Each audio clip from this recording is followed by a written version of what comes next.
Got it to Besser in front. Backhander scores. The puck back in. Campoli trying to clear it. Burrows is fresh. Watch the puck loose to Edwards. Back in for Alex Burrows. It's up in the air.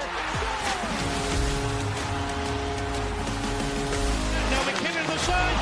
Oh! With the left glove. Are you kidding me? What a save. Hey, Canucks Nation, Brandon Alston here, play-by-play for the Edmonton Canucks. You've got it locked on the line change, the Vancouver Canucks podcast.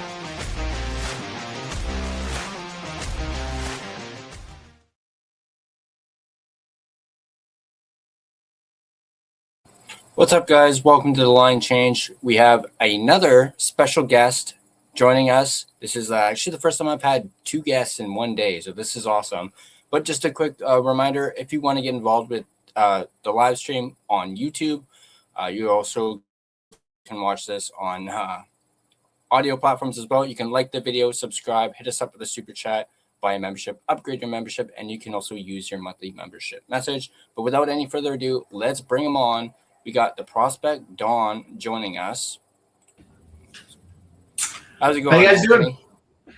It's good. I'm fresh off of my other video I was just recording. We're doing a show with Jacob Doodle, really great guy. So happy I'm on. There's a huge storm coming in the Midwest for some reason the last 2 days. So I know, like, me and Nathan Grav both were doing a mock draft with Mike Bartner, who does incredible work, and we both had tornado warnings. So I don't know what's going on in the Midwest, but everything else has been great. Like, the Combine was good. You get to learn about all these guys, as well as it's draft season and NBA and NHL like finals. I don't know if you watched the NBA game yesterday, but that was absurd. So it's sports is just the best thing ever. Yeah, and then we got the World Cup coming up soon. Oh yeah, actually, I think it was today. Yeah, today actually. I didn't watch, but yeah. For those of you that may not know who you are, I feel as though that's a very small percentage of people. Just introduce yourself, let everyone know who you are and what it is that you do. Yeah, I'm the prospect Don, a.k.a. Well, I guess it's a.k.a. Anthony Donati, which is my real name now, but I'm not sure if anyone knows that. But I run Draft Prospects Hockey. I am now the owner of it, and I created a mock draft simulator with a franchise mode, as well as ranking page on there so you can see your featured creators. So if you guys want to do mock drafts with like my rankings or Stephen Ellis's rankings or a ton of other people's rankings, you could go over there and do multiplayer or a 7-round mock draft as well in one click.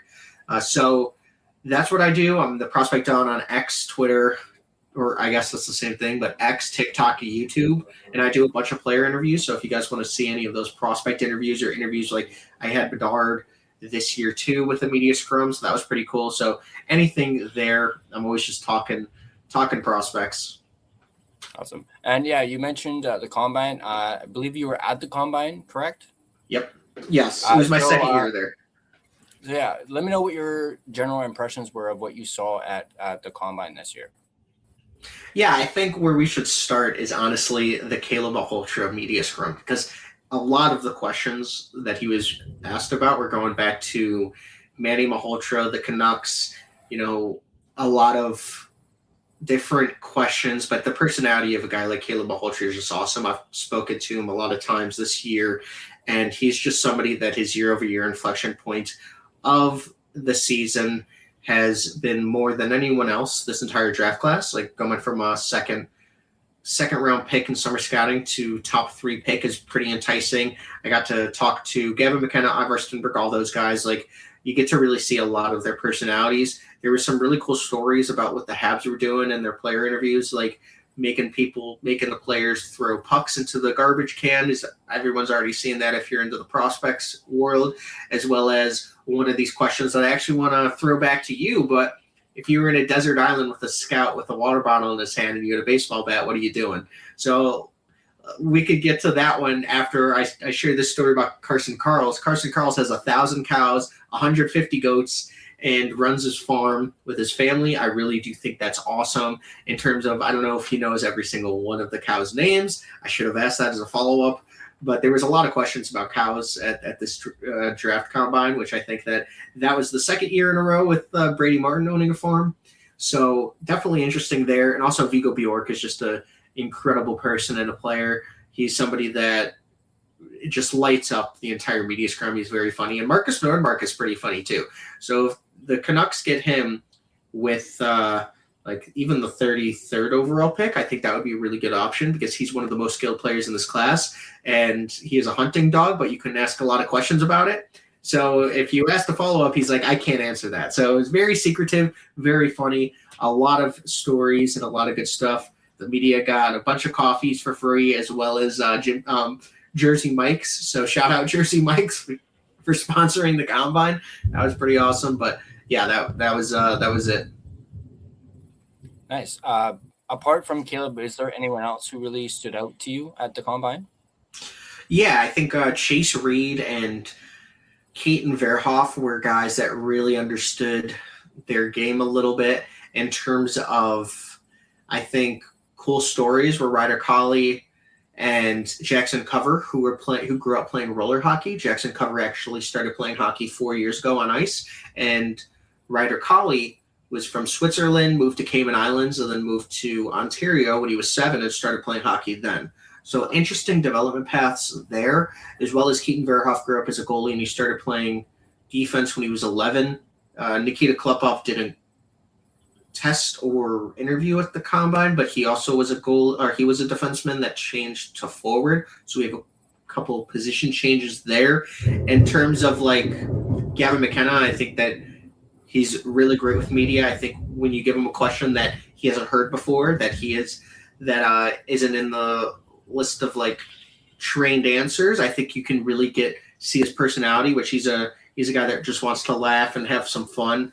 I think that's really cool. We had one where I asked him during the big media scrum, which was the last question of the day, which I don't know if I should have been the one asking the last question of the day, but I asked if Keaton Verhoff could save a Gavin McKenna shot, and both of them just lit up. So you could really start seeing these guys' personalities when you tinker with your questions based on the players' personalities.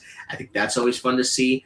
Other guys that I really, really liked was I like Adam Valentini a lot. I think that he's a really personable person. He obviously was playing with Chicago Steel. I kind of like the knowledge in his game to what he's doing to get better, to take his game to the next level. You get to hear some of these players. One of my favorite questions to ask players is like, what's one thing your teammates know about you that fans probably don't? That's always a good one because you get to hear something that media might not know or fans, so you get to learn about him. Albert Smeets is also a guy that you could just tell is all hockey. You can't really ask him a bad question or you're not going to get an enthusiastic response, which I've continued to say because he's a very funny person, but you have to give him the right question.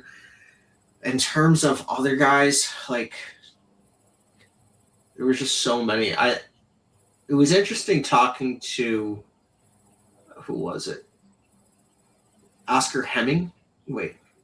I think it was Oscar. Oh, Oliver Savanto. I liked Oliver Savanto. He actually looked older than he did at the World Juniors, which was only 6 months ago. So these guys kind of grow up quick. Wyatt Cullen was 5'4" during the US NTDP evaluations. Now he's 6'1", and his growth plates are still live. So he could get to 6'2", 6'3". That's very cool. And his father Matt Cullen played 21 seasons in the NHL, winning 3 Stanley Cups. He's going to play at Golden Gophers next year, unless an NHL team tells him that they want to have him somewhere else, because he's open to doing that. But he wants to play with his brother Brooks Cullen, who's also going to Minnesota, and his brother Joey Cullen is going to be a top 5 pick in the 2028 draft class, projected wise right now. So very, very cool on that note. Mm-hmm. Has the Combine changed any of your rankings or projections from what they were originally? I think Marcus Nordmark will go up. I think that based on the Combine, I'm pretty certain that Ivar will probably fall a little bit, probably to 4. It's not going to change anything in my rankings. I think the only one would probably be Marcus Nordmark, because I wanted to ask him some questions, see his personality a little bit based on some things you hear in the little birdies and stuff. But I actually thought the opposite of what they were saying in terms of guys that will go down. I don't think anyone did. I think that these guys are pretty trained to show their personalities and stuff, and I think it honestly helps. But I think the Combine is a lot for some people that don't know a lot about these prospects. And I think that I've already interviewed a lot of these guys in terms of the World Juniors, personal interviews as well. So I asked them like questions about like what they're doing this off season, if they saw a scouting report that an opposing team had on them, what would it say, things like that. Because I already asked them about like the player comps. Like I've asked Ivar Stenberg twice about his player comp from an interview in August and then at the World Juniors in December. And then somebody asked him that at the Combine and he just looked done. So I felt like that was on me because I've been the one asking them all that. So I don't want to ask these guys the same questions twice, but I like to listen and also see how they test a little bit. But I think the NFL draft or the NFL scouting combine matters for the metrics a little more because they have the models. They can see if a guy ran a 4.40 or like a 4.240 or like a 4.440 or 4.640. It kind of makes a difference there. But I don't think that like it's cool to see Gavin McKenna was number 1 at the VO2 bike. It just shows that he was the best. Like, he didn't need to do that. It shows your stamina. It shows that you could be a workhorse out there. Pippa Reinen was also pretty high on there. Xavier Villeneuve was pretty high. I really liked Xavier Villeneuve. He models his game after Lane Hudson. He understands. He even said he was a little bigger than Lane Hudson because he was like 5'5" and something. In terms of who was the guy that was really happy with his listing? Oh, I liked Mathis Preston and Ryan Lynn. They were both Vancouver Giants this season, but they were hurt. So they didn't really get to play with each other much, but they are good friends. Mathis Preston's one of the most skilled players. But I asked him, I was like, Mathis, when you score a goal, you might have the greatest celebrations of all time. And he's just like, I love scoring. Like, if you watch Mathis Preston highlight video, you're going to watch that guy celebrate for 15 minutes because he loves it. It's like Cole Eiserman-esque. It's just so cool out there. In terms of, I like Pippa Reinen. I think he's really down to earth too, and I think he's introspective about his game. Who was the guy that said, I just posted this video? He was like, I'm bigger than I am in the mornings. Let's see. I think I know which one. Oh, yeah. I just don't know which player said it. There were so many clips. Keaton Verhoff joked that he was going to be Carson Carroll's big brother at North Dakota. I thought that was pretty funny. Ethan Belchez was talking about his good friend Matthew Schaefer. So if he does fall past pick 12, I think that could be a good option at 13. And then Chase Reed was the one that said he was pretty happy with his height at the Combine because he seems to be taller in the mornings. And then Gabe Foley, who does fantastic work at NHL Foley, was like, you actually are bigger than – you are taller in the mornings. And I said I was like 6'5" in the mornings, and then I shrink to 5'10" in the afternoon because I thought that was pretty funny. But other than that, there's so much that I learned at the Combine that it all kind of meshes together because it starts at like 7 a.m., but you have to get there at like 6 or 6:30 or something. And it doesn't stop until like 3 or 4 p.m. So with media, it's just all day. Like the entire time, there's like 2 or 3 people doing interviews at once. You got to go to all the different media areas, and then there's the VO2 bikes and the workouts right there in the rink. So it's all in basically the same room, and you could hear everything. So it's a pretty tough day for media, honestly. Mm-hmm. Your thoughts on who you think are the biggest risers in this year's draft? Well, year over year, I would have to say like Caleb Malhotra, Malte Gustafsson, and Wyatt Cullen. Just consensus-wise, I think Malte Gustafsson's kind of stayed stagnant in my rankings. I have him at 19. I had him at 32 a couple months ago. But in terms of like big 6'4" left-handed defenseman that could skate well, it's pretty good. I think Maxim Sokolovsky, the big 6'8" left-handed defenseman, is very intriguing to me, as well as like Rudy Burrs-Collins. I really do like his game. 6'4", played for Muskegon Lumberjacks. I like his personality. One of my favorite interviews, actually, I forgot about, was Vladimir Drevecki. He played in the SHL for 3 games, but I mean, that doesn't matter. But this guy's been playing all over. But now he plays for the Brantford Bulldogs. And again, right-handed defenseman that I believe is like 6'2". Maybe he's not 6'. I think he is 6'2".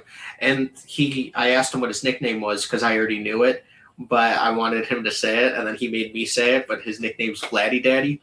So I thought I thought that was pretty funny. He chirped me after the media session. He's like, "You got me on that one," but we saw each other at Tim Hortons the day before, so I knew I was going to throw him that one. And then Blake Zielinski's pretty awesome too. But they've all rose for me. I think Rudy Burst-Collins probably is one of the highest risers for me because what he did at the USHL final. I was there in Muskegon. I really like Muskegon. They do really good work in the USHL. And I think the thing about Rudy is, he has the size. He plays with that. I think his hockey IQ is only developing more and more. And we're seeing a guy that's really starting to get more comfortable on the ice where he's using his ability to show more. And this is a guy that was dominant when I watched him at those viewings. He might not have been having the point production that you wanted to see, but he's actually playing what his role would be in the NHL right now.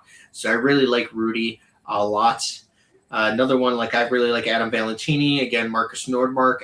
I think Alexander Command is somebody that I've grown on because you talk to a lot of people. I talked to Shane Malloy, and he's raving about this guy's motor, what he does in the B game, which, again, Shane Malloy wrote the book on scouting for the art of scouting.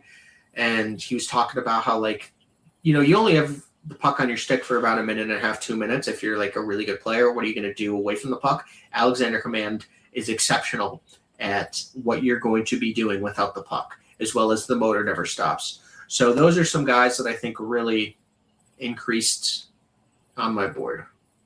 All right. And then the opposite of that, who do you think are the biggest fallers in this year's draft? Well, I wouldn't say from their playing style, but I think that Adam Valentini didn't help his case when he moved from the Kitchener Rangers to the OHL. But I also going to the NCAA to Michigan, but I actually think he played great in the NCAA.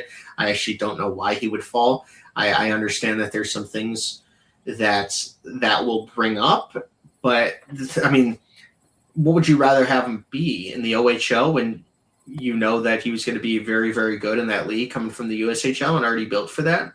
Or going to the NCAA, playing on a stacked Michigan team and still putting up really good numbers. So for my board, he hasn't fallen, but I think that in the NHL, it could be an issue for the draft.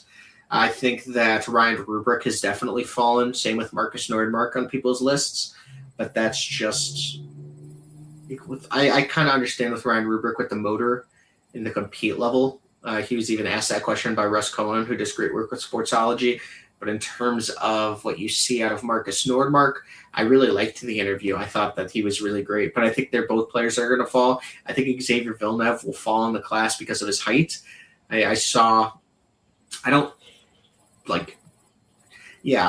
say, I would be surprised if he was not a first-round pick. But there was 0 defensemen that were sub 6 feet taken last year in last year's class. So will there be 2 first-round sub 6 foot defenseman in Xavier Villeneuve and Ryan Lynn? I honestly don't know. I would be shocked if he wasn't taken in the first round, but also Lane Hudson and Cole Hudson both fell out of the first round. So it's not out of the realm of possibilities. Mm-hmm. Shifting back to the Canucks, your thoughts on the Canucks and the 3rd overall pick? Obviously, a lot of people here in Vancouver, that's the talk of the town, is that 3rd overall pick. Yeah. Well, it's really interesting when you think about the Sedins because Ivar Stenberg was putting up those numbers that were on pace with 18-year-old Daniel Sedin back in 1999, where he had 40 points in the SHL at 18 years old. And Ivar Stenberg was on pace for that. He obviously won gold at the World Juniors too on a very stacked Sweden team, but you had to take down some really good opponents. And that Czech team was very, very good. They were playing together. They had a brotherhood there. I think that that's something we don't talk about in terms of how hard it is to play on those units that are so close-knit. In terms of, in terms of Caleb Malhotra, though, I think that that's going to be set in stone. When you look at, someone posted about some draft odds and stuff, and I know very interesting. You guys have DraftKings as a sponsor. I'm not necessarily someone that bets, and I would never bet on prospects draft positions, but I think it's interesting when you see the minus 900 for Caleb Malhotra going to the Canucks, because that's pretty big. I mean, the Spurs were up 29 points yesterday, and I think they were only a minus 1,800, so that's double that. And obviously the Spurs lost, so that's a bad example. But just think about that. Like that, the minus 1,800 was, this will be the first time a team ever comes back down from 29 in an NBA Finals game. And it happened. I think that the minus 900 for Caleb Malhotra going to the Canucks is very substantial. I mean, that's huge. That's a huge number in terms of what you see out of those betting odds. Like, those guys know something. I'm not necessarily sure it's set in stone because DraftKings or one of the sportsbooks has it, but I think it's definitely like valuable information to know. I think that it's also valuable that Ivar Stenberg is a minus 470 to go to the Blackhawks at 4, and also Chase Reed is minus over 500 to go to the Sharks. It's already set in stone that it's going to be McKenna to the Leafs. I think we all know that. But in terms of where the Canucks are getting, like, I don't think any Canucks fans should be sad that they're drafting Malhotra over Stenberg, because if you think about the difference in Stenberg and Malhotra's 6'2" with 1C upside. Stenberg's 5'11" winger that can score and can get 90 to 95 to 100 points when in his prime. Caleb Malhotra could probably get 90 points in his prime. So, like, and he's great defensively. He has great hands, good reaction, good speed. I think that, like, NHL ready shot for sure for Caleb Malhotra. This is a guy that had to earn everything in all the playing time this year.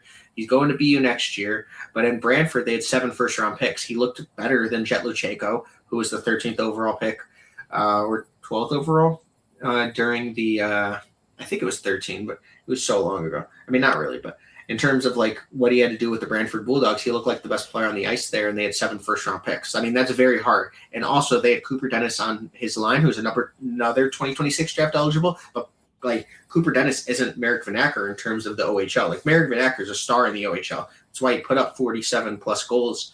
And same with like Adam Banach, is a very good player. So when you have, and they were on the line with Jake O'Brien, like, what do you think Caleb Malhotra would have done if it was his team? I think it would have been a lot better. This is a guy that sacrificed a lot of points for the betterment of his team, and I don't think we talk about that enough. I was talking about that with someone like 3 months ago, and I think that that's really interesting when you put it that way. In terms of the Manny Malhotra stuff, I think it's very interesting. I really like what the Canucks are doing. I thought they did well with getting Zeev Buium and Marco Rossi and that first-round pick and that trade. You know, I think that this is a team that has some good prospects in their pool. It's just, you know, what do they want right now? I think they're going to be a bottom 3 team next year and in the Landon DuPont race too. So I don't think that they're going to really run into the problem of, hey, do we need Chase Reed here? I think they're going to go forward regardless. I think that's already off the table for the defender to go to the Canucks. I think that in terms of Malhotra versus Stenberg, it's a lot closer than people think. Like, what do you want in terms of what kind of guy? I think Stenberg has that star power, but at the same time, like, so does Caleb Malhotra as a 1C who plays exceptionally well, and his inflection point is just hitting. Like, imagine if he has another development year like he had this year. We've seen Stenberg do what he did last year. We did not see Malhotra do what he did this year. What if he goes to BU next year and is the 1C over Tynan Lawrence and just absolutely puts up, you know, McKenna level numbers? Like, this is a guy that can't do that. He's so talented. He could win on his own. He could play drive. He was play driving most of the year on his line. So obviously he believes, I was talking to him about this, like, in Brantford, they had the best power play they've ever had in 30 plus years. So obviously it was a historic power play, and he believes that was one of the reasons he had so much confidence, and his confidence kept growing as he was getting those opportunities. But at the same time, he had to work for the power play time. You're on a team with 7 first-round picks. You know, the new guy on the block might not be getting those power play opportunities, but they had to. They had to give him it because he was such a good playmaker. He made things happen. The Canucks are in such a good spot. I'm actually jealous of you guys because you have so many good things coming around, and you have those picks. The 33rd overall pick is also going to be pretty valuable. I would not be shocked if they traded down 4 or 5 spots to pick up another big asset, because whenever it's day 2, that pick, you're going to field like 25 offers. That's always a pick that a ton of teams are very interested after day 1, and I think we always forget that. Like, I think the 33rd pick is actually more valuable than the 31st pick, because 32nd can't get traded because the Senators got punished. But in terms of, like, for some reason, that day when all the GMs are just scrolling on their phone in their bed at night, they're like, oh man, like this guy's still on the board. We want it. So I actually think the 31 pick or the 33rd overall pick is more valuable in most draft years than the 32nd overall pick because you only have a couple minutes to think about it. So I always think that's interesting when I see a team have the 33rd overall pick because I always like to see what they're going to do with it. But you don't have to do anything. You could just select the best guy that was in your first round anyway. And I think the Canucks are really well set up to have get a really good player because they're not going to trade down. Unfortunately, they had a bad season and then still picked third, but you're still getting a really good player. Like you could get the number 2 guy on your board at this spot anyway. And they also have Minnesota's pick. They have San Jose's second round pick as well. Like there's a lot of value on this. You guys have a lot of picks, so very exciting times. Mm-hmm. Yeah, for sure. Especially when we're so used to trading away picks. We have 10 this year. But going back to Stenberg, because I know you mentioned him potentially dropping down to 4. What do you think about the chances of Stenberg falling to 3 and falling into the Canucks' lap? And then that's the big dilemma, like you mentioned, Malhotra, Stenberg. I think he will fall to 3 now. I mean, I think there's a better shot at the Canucks taking Stenberg than the Sharks taking Stenberg, which is just shocking to me. Like Stenberg's the number 2 guy in this draft class, and I think that it's just pretty obvious. But in terms of like why I say the Malhotra stuff it's because like what he does as a center and the 1C potential, like that's very valuable for NHL teams. I try to think like an NHL team, but I'm obviously not an NHL entity, so I'm just a regular guy. But in terms of like what I've seen, I think Stenberg his production is absolutely incredible. Like you want a guy that has that elite skill. Any draft year when you get an opportunity to get an elite forward like that. So it's going to be interesting. I think the Sharks end up going defense. Every mock draft after the lottery, I had them going Stenberg because it was just like such an easy pick. Like you have Quentin Musty, Igor Chernyshov, so many prospects in your pool that might not get top 6 roles, even though they should.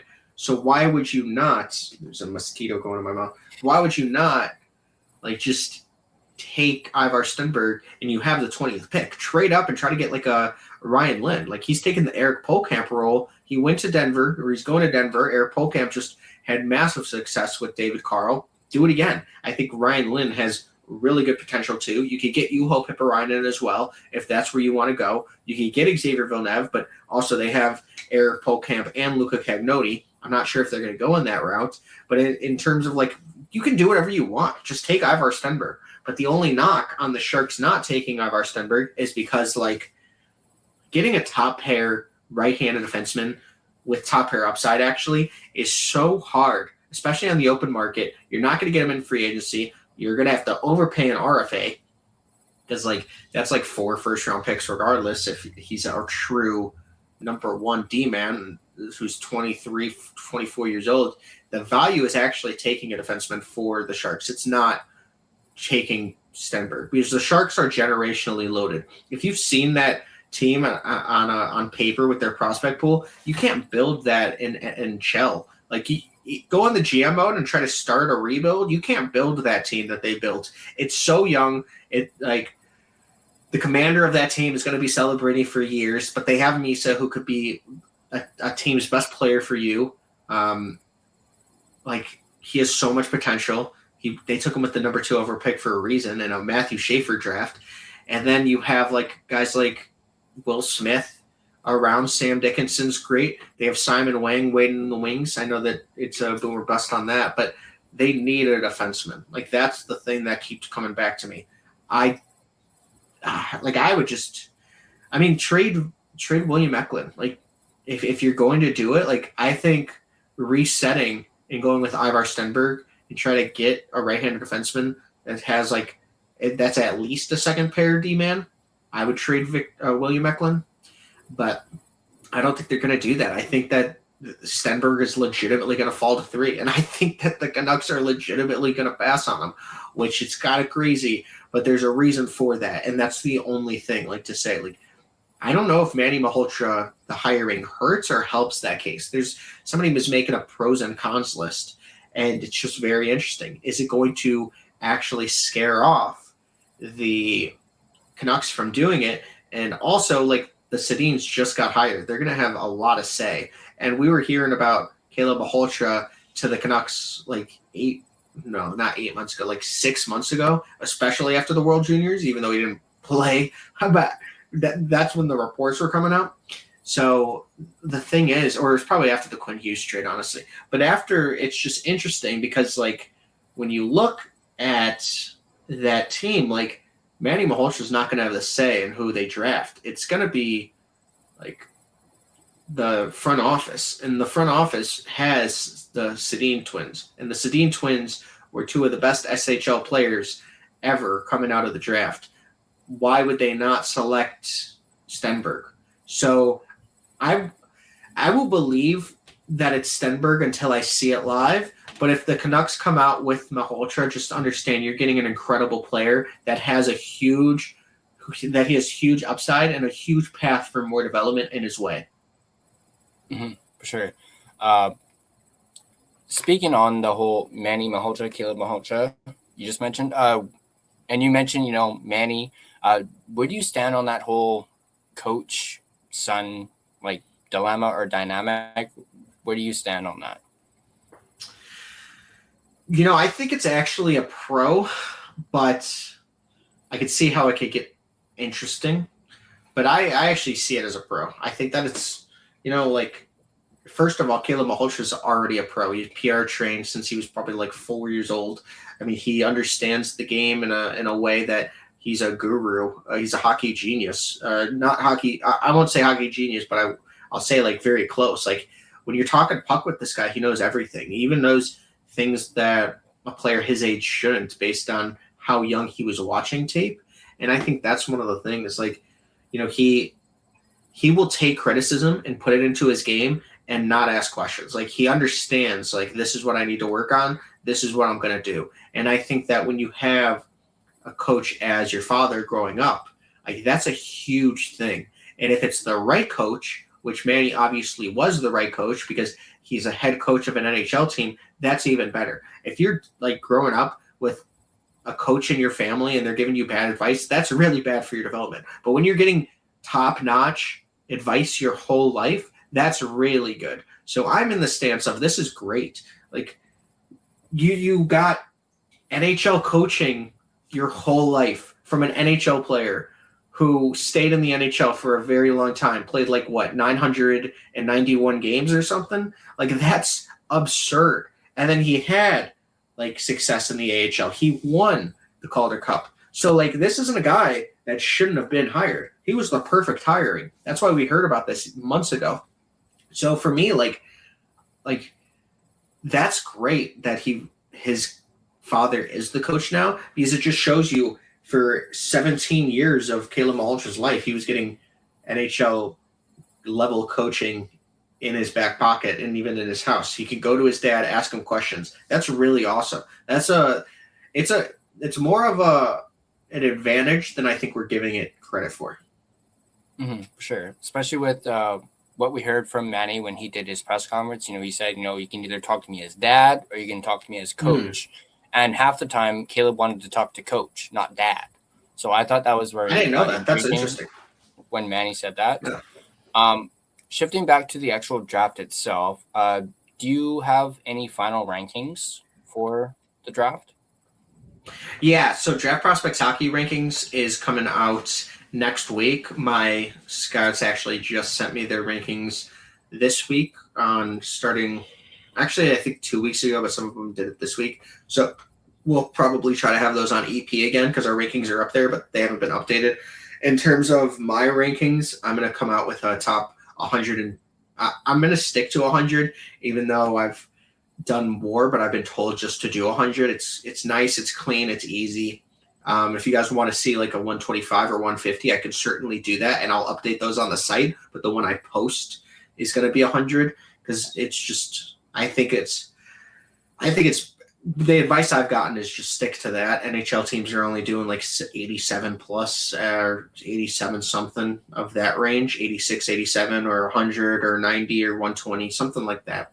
So I want to try to get to the perfect number as I understand the industry more. But right now I'm just going to do 100, and I'm very excited. I already have it done. I tinker with my final rankings all the time on draftprospectshockey.com. If you go to the rankings page and you go to the sub tab for Prospect Don or Steven Ellis, you can see all those guys' rankings, but that's where my rankings are. And I update them like every 2 or 3 days. Like sometimes I'm just laying in bed thinking about like, where should I have like Philip Ruzicka, the goalie from Brandon Weekings. And, you know, he's 6'7", and he's fearless. I'm still trying to push him up somehow, but there's so many good players. I like Calder Varga too, but I can't fit him into my top 100, or I think he's going to fall a lot. Even though I think that he's always been underrated. When I was watching him 2 years ago, like the usage they gave him in the USA team was awesome. And then, you know, then they've been having him as the 13th forward. The guy was always skilled. So I'm a little sad about that. I think he's a really good player. Malcolm Gastrin is a guy that I could see going in the 6th or 7th round that I don't get to talk about in my top 100, only because you can't put a top 400 list. People will get actually mad at you if you do that.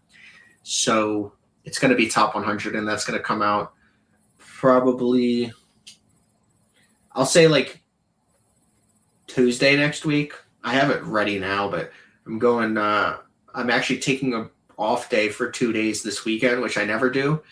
But yeah, I'm actually excited because I have not taken an off day in a very long time. So I know I shouldn't be doing it during the draft season, but it's much needed. Yeah. Yeah. Everyone needs a break every now and then. And I know you've been so busy with the combine and everything. Out of the, well, I was going to originally say top 2, but I guess we could do top 3. Out of the top 3, who do you think plays in the NHL this upcoming season? Yeah, it's a great question. I think Gavin McKenna for sure, and I think Ivar Stenberg. Chase Reed won't play this season. He's going to go to Michigan State next season, and I think it's the right move.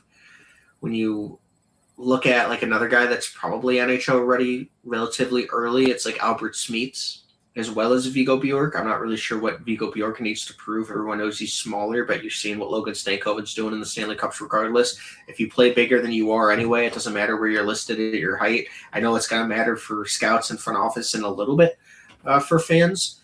There's definitely a worriness, but Connor Bedard's 5'10", and he's doing pretty good. And we're seeing what like Roman Kanserov did in the KHL. I do like when these 5'9" players do play in pro leagues overseas. Because it's just, you can see how their game adapts to grown men. So I could see Viggo Bjork actually turning pro earlier than we think. But I think only 4 players are pretty NHL close, and that's McKenna, Stenberg, because Malhotra is going to BU next year anyway. Like maybe he plays like 3 or 4 games at the end of the season. I would just be shocked. I think he should stay in the NCAA the full year and then give him the training camp, but I wouldn't be. That's an interesting one though. I haven't thought about that. Like, could Caleb Malhotra, if he gets drafted 3rd, come up early? Because it would be after the BU season, so it would be after if they don't make the Frozen Four, and that, I mean, the NCAA is stacked regardless. So he would have to have a really, really good season. Like, he'd have to have 45, 50 points, I think. But I think those 4 players. Sure. We still got quite a bit of time. Let's actually, let me see some comments. We'll answer some comments real quick. And then I figured we could do a mock draft. Heck yeah. I'm always down. Check out the website. We got Windy City Hockey, Nick, good buddy Nick in here. By the way, Nick, I saw your background. Saw your background. It looks awesome, dude. And yeah, we had some breaking Canucks news before we jumped on here. I think it was like, 4:45, they announced the Abbotsford general manager. And I actually had Ben Lipka on earlier, and it would have been nice if they had revealed it earlier when I was talking to him. And because we were throwing out names like Emily Costingay, Jessica Campbell, and then it ends up being Richard Seeley, someone who we did not mention at all. So yeah, apparently he's been hired as the Abbotsford Canucks general manager and assistant GM of the Vancouver Canucks. So that was a little bit of, breaking news for the Canucks. We do have Harry's in here too. I just mentioned. He does ask, I don't know if this is directed at me or you, but could we see the Canucks trade Jake DeBrusk during the draft? And if so, what pick do you think they will get? I'll let you go first, Anthony. Well, I think with a team that's in its rebuilding stage, you don't necessarily need to risk it during a draft, but I understand why you'd want to push up the timeline of a prospect to get a trade. But I think also just waiting till trade deadlines is never a bad idea. I'm actually going to go to my website and see what like the cap hits are for him and everything. Let's see how much term and everything he has, because I haven't looked at this, but I'll see based on. Yeah, I think he's making $5 million, I think. And obviously we heard 5.5 until 29-30. Yeah. Interesting. Obviously we heard today, him kind of being linked towards the Ottawa Senators. That I believe came out earlier today. That was rumored. Well, they can't get a first-round pick from the Ottawa Senators this year. And I don't know if he would go there. I don't know if he would get that. Let's see where. Okay, I'm already there.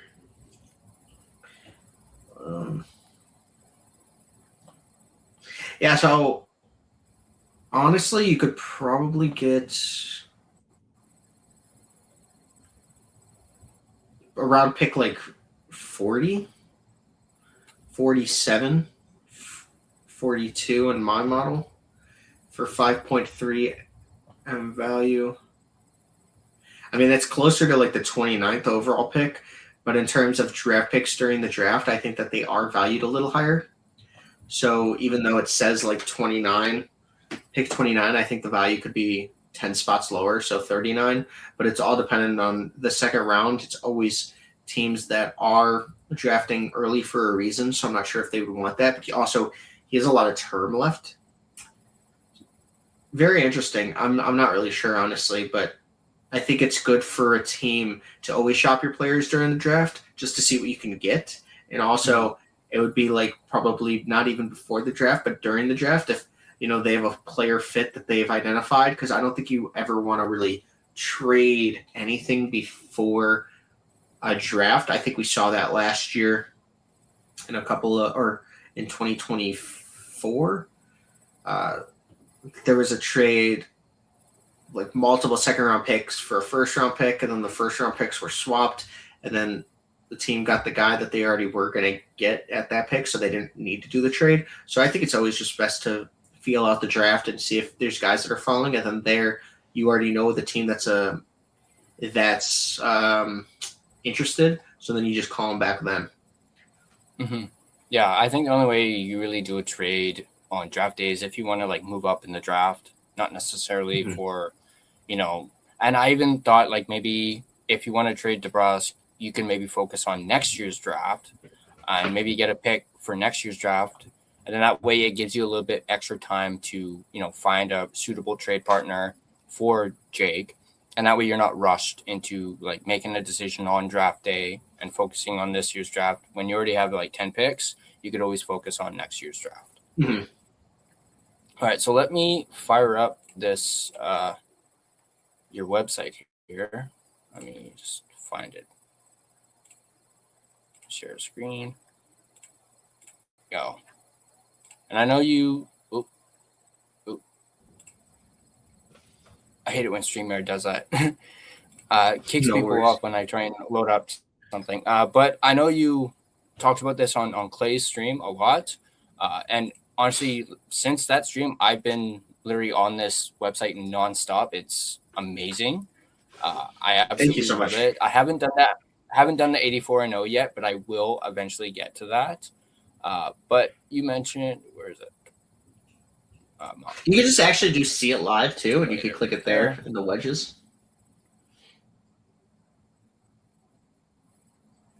Oh. All right. So yeah, there you go. So if you wanted to do a solo mock, we'll do one round. You could also just click the Canucks and then press that button, and then you could just do a 7-round mock. So if you wanted to try that too, we could knock a Canucks mock draft out as well. All right, let's do the 7th round first. Yeah, just Do I click the click Canucks on- before you go. All right, Canucks. There we go. And then do solo mock. No, don't do standard, do solo mock right there.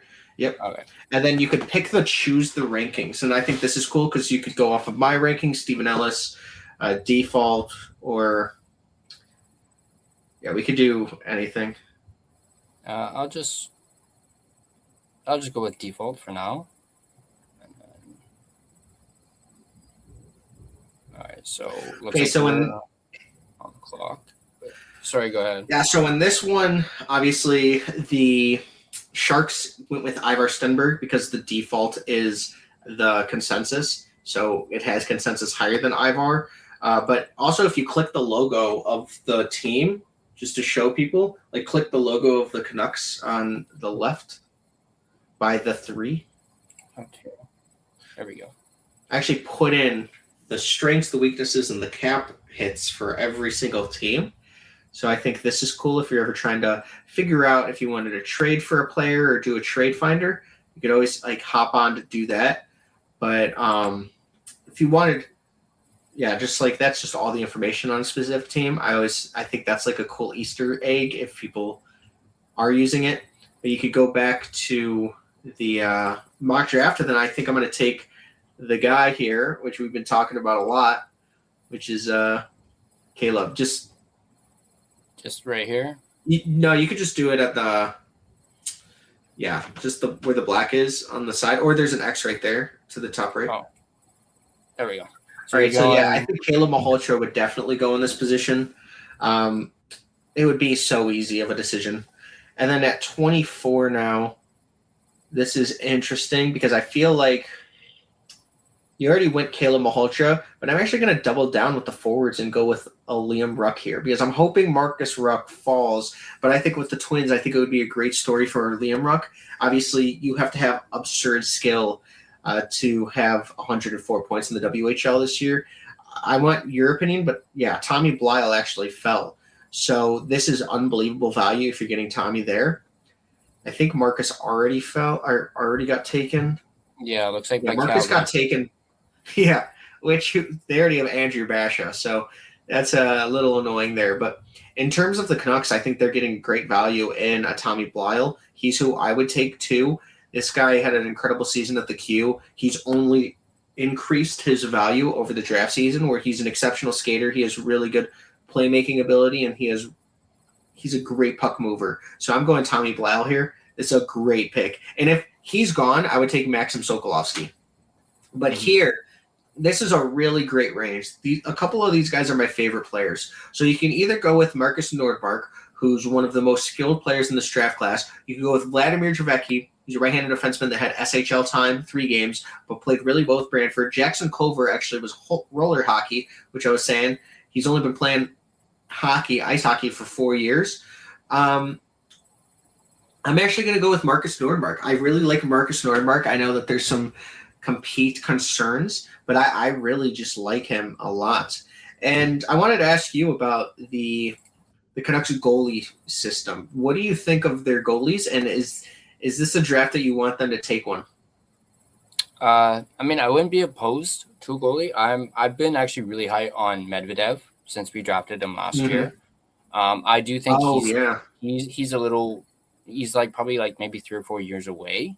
And obviously, the Canucks and their whole Demko scenario, obviously it's a little bit prickly because, he hasn't been healthy. I am obviously feeling a little optimistic about this recent surgery that he had, that it will fix his issues, but we won't know that until this, probably 15 games into the season. So it's kind of hard to think positive about that. And I'm a big fan of Demko's too. Obviously, they have Lankinen, who's locked up for the next 5 years. They also have Tolopilo, who I'm a huge fan of. And I am worried that they might lose Tolopilo, due to waivers and whatnot. And I do think that they're probably going to go with a 3-headed goalie going into the season because you just can't risk losing Tolopilo to waivers like you kind of did with Seelovs, but you ended up, trading him before that happened. But it's like a similar scenario to what happened with Seelovs last year. And like I said, I'm really high on Tolo. I think just the height on him, I absolutely love how big he is. And, I actually played goalie, in ice hockey when I was younger. So I kind of gravitate towards the goalies a little bit more. I absolutely love Tolo. I wouldn't mind them drafting a goalie. I haven't really paid too much attention to the goalies in this year's class. So I don't know who I would decide, just because I haven't really looked into the goalies. I've been more focused on the forwards and mainly the forwards as opposed to the defensemen. Like Caleb's, and I was actually really big on Klepov, especially doing my profile on him and the fact that he lit up the scoring sheet. And I think I've seen on some mock drafts, I feel, and this is just me, I feel as though Washington could be a good fit for him if they can get him. Me too. 16 or 18, yeah, 100%. Yeah, especially, him being Russian, not that I'm saying he's going to be the next, Ovi or anything like that, but if you have Ovechkin there and he's in their system, he could learn probably a lot from Ovechkin, especially if Ovechkin decides to, maybe dabble in coaching after his career is over. I could definitely see him being in that type of role with Washington once his career is over. So imagine learning under Ovechkin for a kid like that. I think that would be fantastic for him. So that's one of the spots I always select for Klepov is they get a center at 16 and then go Klepov at 18, because I have Klepov I think 14th or 15th on my board. I'm not really sure I think I switched him. I think he's 15th now, but I'm really big on Klepov. I really like his game. He has a lot of flashes. I think Washington would be perfect for him. Obviously, they're losing Ovi, like you said. They're going to need that scoring pop. I think that he has that ability. He also grew up playing defense. So I think that once he gets more comfortable playing offense, the defense will translate better than we've seen out of some of these offensive guys. I think it's actually absurd how good offensively he is. But I think it's because he could read defenders better than another player that didn't play defense. So I think the defensive game will come. But so I'll probably try to get William Lassell at 161 if he does fall in the default rankings. But in terms of pick 78, can you scroll down just a tad? I want to try to – Brady Nolan's still on the board. That's interesting. Ethan McKenzie is an overager. Really liked talking to him at the Combine, but he already took multiple defenders. Go down a little bit. Maybe Bilecki is still there. Igor Barabanov would probably – okay, go Alexander Bilecki. If he's still on the board, the default sim for some reason has some of these guys that do fall. So I'm pushing him up for sure. And then I'm taking Alex Allen. I really liked his game. I actually posted a whole video on it. I think he's one of the most under-the-radar names. Again, the default sim, it does drop some players, but he should go in the top 60. If he doesn't, I'd be kind of shocked. But I think he's one of the most under-the-radar names. If you haven't seen him, really, really good. I did know how to say his name, and now I'm blanking on it, and I don't want to screw it up, so I'm not even going to attempt it, his last name. But I actually practiced this. But whenever you don't know a name, it's very hard. If you don't know how to say a name, it's very hard to say it on the spot. So, yeah. All right, we'll go on him. And then at 129, Matthias Van Hanen is on the board. I'm going to go with him, actually. He had a really good season. Okay, go to the goalies if possible. It's just all goalie. Can you scroll down? I want to see if my guy's on the board.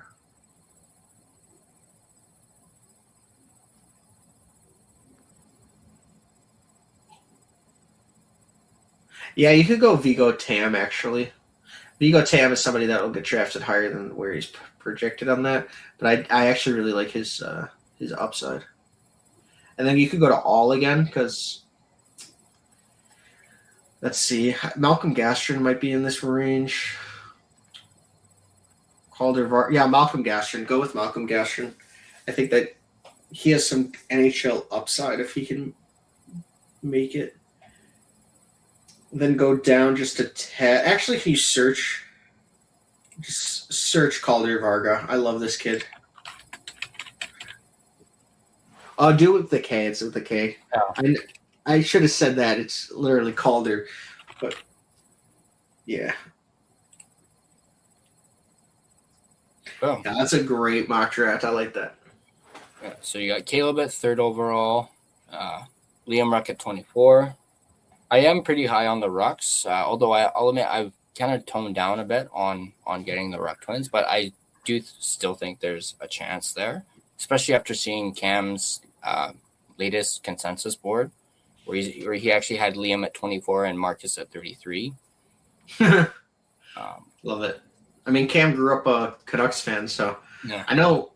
I think he really likes Chase Reed, so that would be interesting. Yeah. But I think Chase Reed will be gone, and I don't think that they do that. But I really like the Rucks with the fit with the Canucks because you have the Sedins in their ear. But at the same time, I'm not the highest on both Rucks, but I think they do a lot of good stuff. I think that being able to produce 104 points and 108 for Marcus with the 87 assists that Marcus had, like they know how to produce. 85% of their points came from 3 feet in front of the net. Like that's where NHL goals are scored. And they're just magnets to the puck and magnets to points. Can't hurt you. Mm-hmm, yeah, totally. All right, let's go back. We'll do a Canucks one, and then I'll see if there's any comments in the chat, and then we can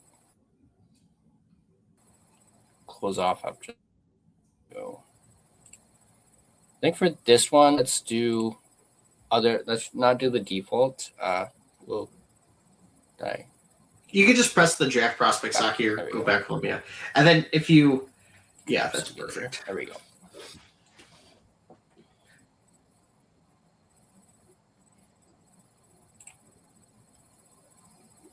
And then for this one, did you say standard draft for like just the Canucks? What are you just doing? What are we doing? 7-round mock or?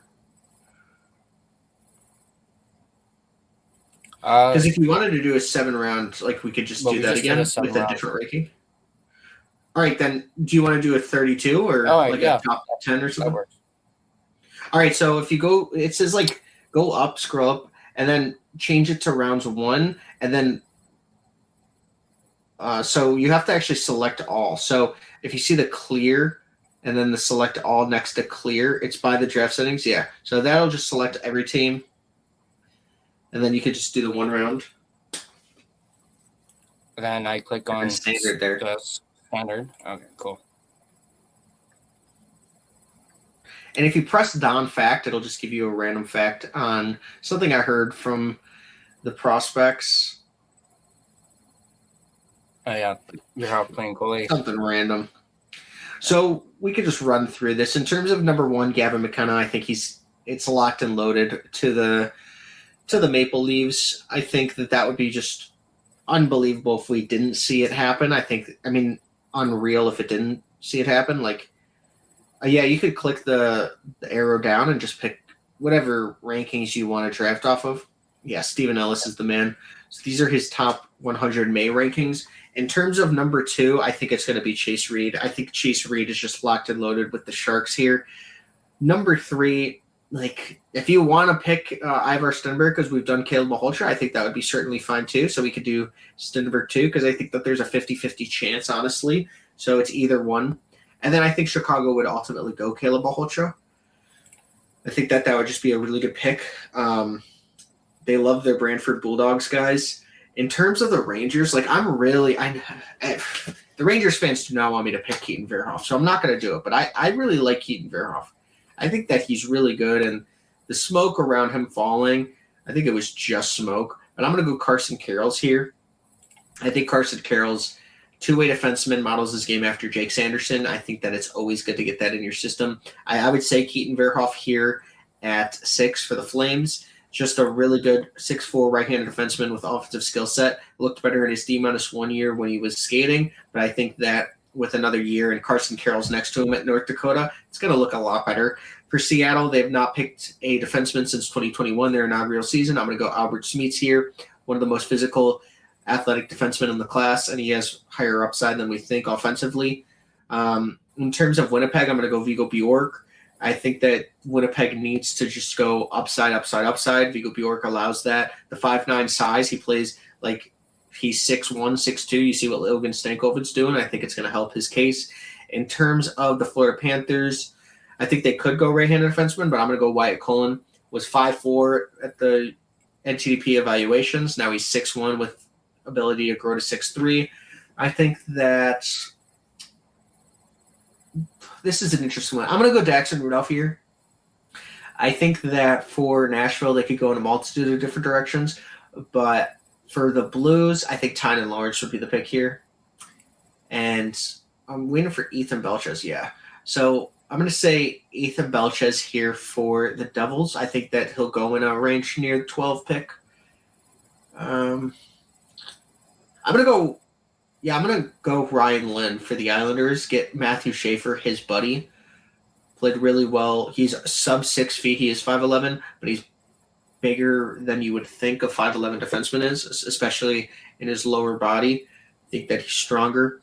For Columbus, I'm actually going to go Malte Gustafsson. I think Malte Gustafsson would be a perfect pair as a second pair, even top pair, left-handed defenseman that has that shutdown role. 6'4", good skater. I do like that. For the Blues, they took Tynan. Can you scroll up a little? I mean, they could go Oscar Hemming, but I don't think I can scroll up. I think that's the top. Okay, since it's because it's minimized, I think. All right. Yeah, I'm gonna go Oscar Hemming. I think Oscar Hemming would be a good fit here. He has upside. And then I'm gonna go Klepov. I really like Klepov, like what we were just saying with Washington. The Kings, I'm going to go Adam Novotny. I think Adam Novotny really helped his case at the Combine. Really, really cool kid. For the Capitals, again, I'm going to go Alexander Command. They need a center. I think Alexander Command would be really cool to land there. Utah Mammoth, I'm going to go Elton Hermanson. Elton Hermanson's a really interesting one. I think that he has a lot of upside. They might take defense. And if you could click the defense next to thing because it'll sort. I want to try to get Pippa Reinen or Tommy Blyle. Yeah, I'm going to go Tommy Blyle here. Tommy Blyle, puck-moving defenseman, pair him up with all those forwards that they got. And then the Flyers, I'm also going to take Xavier Villeneuve. Xavier Villeneuve is somebody that I think will fall in this class. Can you go to all again so we can see the forwards? Because I think Pittsburgh will take – I think they'll take Morozov. I think that could be something interesting. Youngest player in the NCAA. Boston. Yeah, I think JP Hurlburt could be a good option here. He had 0.8 hits per game. This is a guy that plays bigger than he is. Yeah, for the Canucks, I'm going to still go Liam Ruck unless you want to jump in here and select someone. I'm all for Liam Ruck. Let's see, with the Kraken. Oh, Savanto for sure.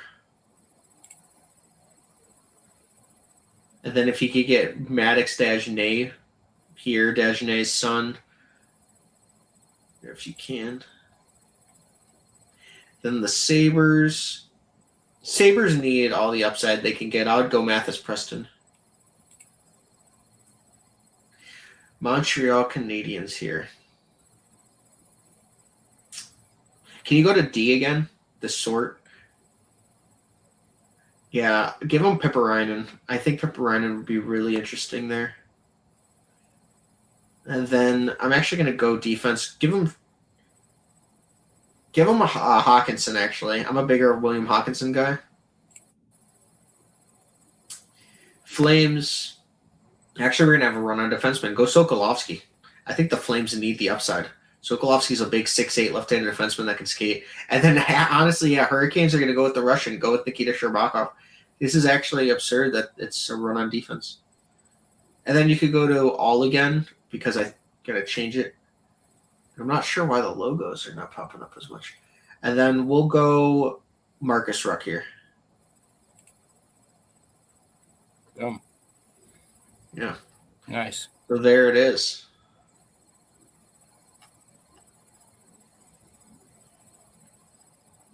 Yeah, I really do like the whole dynamic with Command and Klepov with the Caps. Yeah.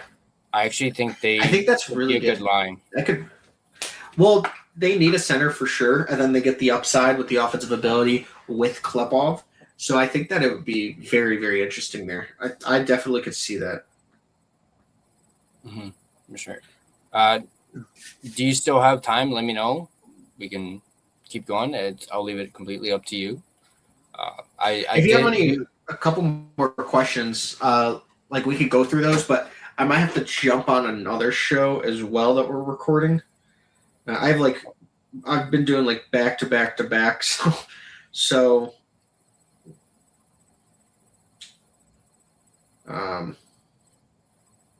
yeah. If you have like a couple more questions, I'd be down to talk about anything. Honestly, for like another 10 minutes or something. I do have to get off because I gotta record one in 15 or 15 after the 10. Because sounds good. I do see the Stanley Cup final score at the bottom.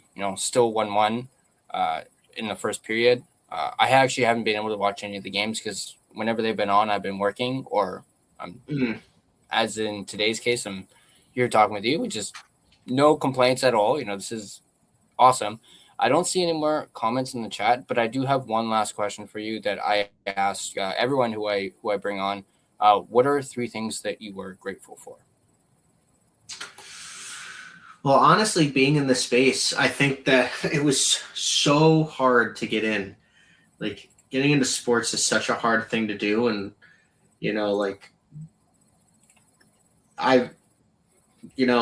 there was a hurricane that destroyed my nursing building, and that's why I switched. I think that was I was very upset about it at the time because they were going to lower, it just made me think about what I wanted to do. And then, COVID hit during college too. So I think I really needed to take a step back and figure out what I wanted. I took a lot of different paths. So I'm grateful for friends and family, family most important, my mom and my dogs and stuff. And also how everything is kind of fallen into the path. I think when you think about everything that you're going to do, you put a lot of pressure on yourself for sure. But it's a lot easier when you just don't think about it and you go with the flow. I don't really like to think about the big picture wise. It's kind of just day to day, trying to grind as much as I can because, I think you could overthink things. So the best thing for me is just grinding and not thinking about it. And then one day you wake up thinking, wow, this, you're in it. So when you're in it, you got to just grind, but you don't necessarily know you're in it in terms of the grind of it. So I just want to be in a place where I can stay in this space forever. And I'm not sure when I'll get that feeling, but I think you always have to have that chip on your shoulder. Like someone will knock you down and, you can be replaced easily, or you can be pushed down or removed from the entire industry. So I think what I want to do is just continue to have that so that because I love this industry, I think that it's changed my life in so many ways. I think in terms of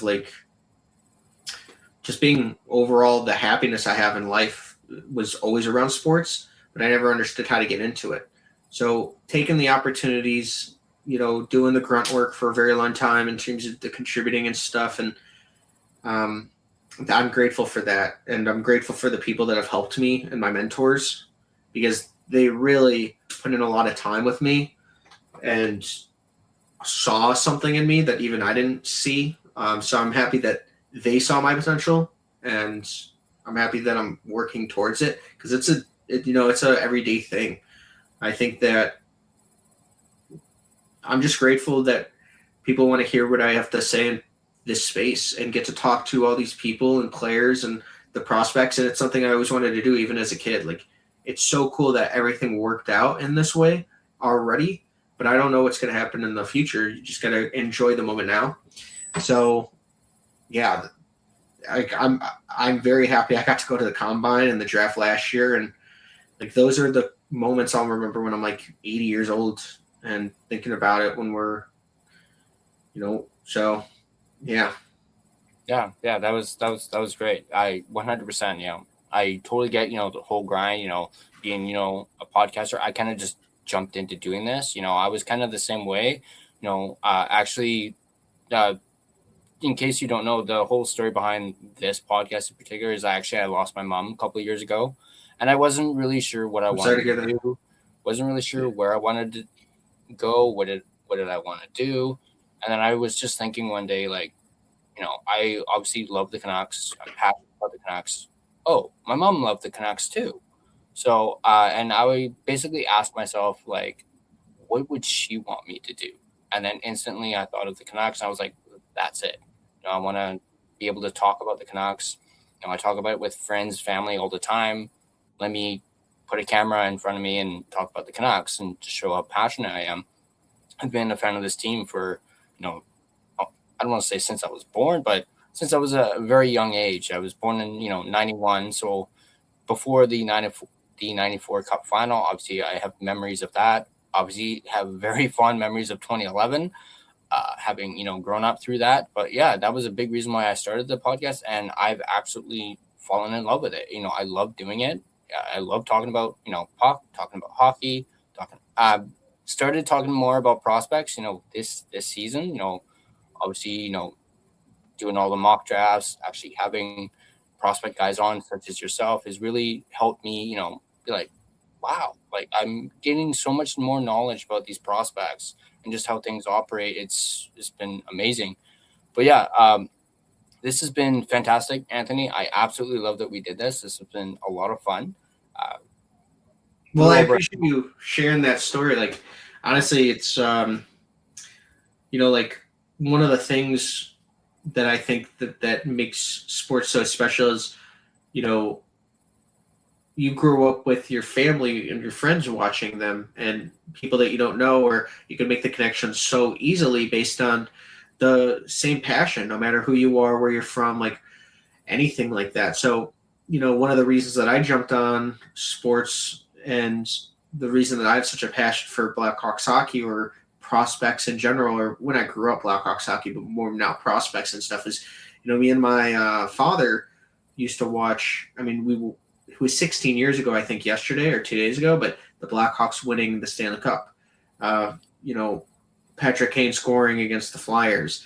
And like me and my father had this incredible celebration. I just remember that was like the happiest moment I ever had with him. And then, he passed away a couple years after. And it was just like something that I never understood how impactful that moment was, like until years later. Like that was the thing that pushed me into the space and got me into hockey, because I held on to that moment forever. Mm-hmm. So I think it's very interesting how things work out in terms of you have something really bad happen, but it ended up turning into something that helped you find your passion or what you want to do for the rest of your life. And it's very hard to lose someone. So I'm with, like, I feel really bad that you lost, somebody very close to you, but it's always hard. And I'm happy that you're doing this, and I'll come on anytime you want me to come on, and or whenever we want to just talk hockey and stuff, like I'll always be there. So really appreciate you for doing what you do. And I'm really happy that you get to do this too, because it's talking hockey and talking sports is just the dream, honestly. And I'm very happy every day that I get to do it and share with people that also get to do it.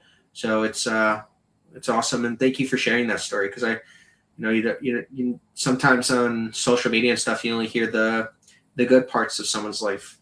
You don't want to talk about those bad parts. Yeah, for sure. And I absolutely was not a big fan of talking in front of a camera. So that's kind of a fear that I overcame because of that. And like you said, there's some positives, coming out of, my mother's passing is I'm doing this now. I'm actually, believe it or not, I'm looking into getting into like journalism and going to school for it eventually. That's something awesome that I want to do. So it's opened up a completely new path for me, and I'm so excited for it. But again, This has been a blast having you on. I absolutely enjoyed it. This is great. I'll definitely have you on for sure in the future. Maybe after the draft, we'll see, all the fallout from the draft and Yeah, for sure. Talk about, what's going on with Caleb. If the Canucks do actually end up picking Caleb, we'll see. But yeah, this has been great. Absolutely loved having you on, Anthony, and we'll definitely talk again for sure. For sure. And I want to leave you with this. Like, what's your prediction for the third pick? I'm stuck in the whole Stenberg Malhotra dilemma, but I'll admit I am kind of leaning a little bit, like very slight lean towards Malhotra, just because I've been kind of following him a little bit more than I have Stenberg. And originally, when I was thinking Stenberg, I was just going with what everyone else was saying. I'll admit that, but I actually watched highlights of Caleb and saw how he played in these playoffs, especially, and I was like, you can't miss out on this kid. Like, he's a future captain. I know you have a future potential captain in Coots as well, but it also can never hurt to have centers. Build up those centers. We know that's a weakness for the Canucks. Build up those centers. I know next year you have a good crop of centers in next year's draft, along with DuPont, even though he's a defenseman. But you can pick a center this year, and you can pick a center next year too. So at least that's the way I see it. Yeah, Alexei Joseph, Carter Meyer, even there's a lot. There's Sudstrom and Nazar. There's a ton of talent in the top of next year's class, but it's just always interesting because when we talk about some of the guys that are top 5 in some classes, they don't end up top 5, as you can see from long lists. So it's always hard to project, especially even 12 months out. But next year's draft looks to be really strong. And I think that the development going into every kind of development of hockey, it only helps out the development of the prospects because there's more money going into it and there's an actual understanding of how development should work. So I think we're only going to get better and better drafts and better prospects that are drafted. So it's very exciting. And it's an exciting time for the Canucks too, because you are bad right now during really good times of drafts. Like, we haven't really seen this level of tenure of drafts being this good. So it's very exciting. Even 2025 was looked down on, even though I thought it was a great draft. But now we're seeing how good that draft class was. It was just not hyped because you had Bedard, Celebrini, and then next year McKenna, and then the next year DuPont. So it was like, oh, there's no face of the draft next year, but it was Matthew Schaefer, who looked like the best rookie we've ever seen. So it's always interesting. Yeah, definitely. But yeah, like you said, this has been great, Anthony. I know you got to run, you got a show to do. I don't want to keep you from that. Yeah, just keep grinding, dude, and looking forward to more stuff come as we get closer and closer towards the draft. Obviously, once we hit the actual draft, we'll see what all unfolds with the Canucks and all the other 32 teams as well. But yeah, I appreciate this, Anthony, and yeah, thanks again, man. Awesome. Thank you so much. Subscribe to The Line Change. Great podcast. Love what you're doing. All right. Thanks, buddy. All right. If you guys enjoyed this video, on your way out, just like what the Don said, you can like the video and subscribe to The Line Change for more Canucks and draft-related content. You can also become a member of The Line Change by hitting that join button, where you get members-only videos, behind-the-scenes stuff, and early access to videos such as like the one you're watching right now. But before I sign off, an important message from our friends over at DraftKings. It all comes down to this: a best-of-7 battle, and DraftKings has you covered every step of the way. The DraftKings Sports app is now available in all 50 states and includes all markets. Sweat every shift of the series all in one place with one app. New DraftKings customers sign up with code THPN, spend $5 to get $200 in rewards within 21 days. That's code THPN in partnership with DraftKings. The crown is yours. Bet with DK Sportsbook. Gambling problem? Call 1-800-GAMBLER. 1-800-MY-RESET. New York, call 877-8-HOPE-NY or text HOPE-NY. Connecticut, call 888-789-7777 or visit ccpg.org. On behalf of Boot Hill Casino in Kansas, that text pass-through may apply in Illinois. 21 and over. Void in Ontario. Event contract trading with DraftKings predictions involves risk of loss. Sportsbook bonus bets expire in 7 days. $50 in predictions dollars issued weekly for 3 weeks expire in 1 year. Redeem one non-withdrawable reward. Availability varies. Predictions offer void in New York. Ends June 28. Terms at dkng.co/audio. Thank you guys again for watching, and I'll catch you guys in the next video.